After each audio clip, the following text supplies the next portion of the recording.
Okay, we're going to control the machine with this pedal, and we're going to use it with our foot. So it's on the floor, and we're going to control this top bit rather than this wedge, thin wedge here.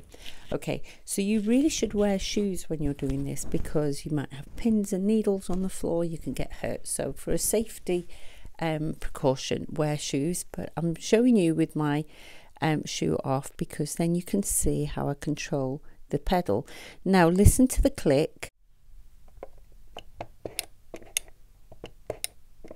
Now that click activates the machine at that point, so you've got a little bit of leeway before you get there, and then after that you can control your machine. So go gently, or if you want to go really fast when you're filling the bobbin up, for example, go all the way down. Now when you need to stop, remove your foot and actually put your foot off the pedal. Don't leave it slightly on, because if you accidentally press that, you could have an accident, which we don't want. Now if you've got a slippery floor and your pedal's moving around, you can get rubber grips that you can put underneath. Put some blue tack under it or something like that. If you've got carpet on the floor, that's not perfect, so a rubber grip will be great, a mat or something. So make sure your foot pedal's not moving around, because that could be quite dangerous as well as frustrating to work with.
we're making a little bag, and it's a really easy project. So let me just show you how big my fabric pieces are. Keep the straps little because it's only a little bag. To make it easier for me, what I've got is an iron-on. Now, if you're worried about your fabric moving, you can use one of these.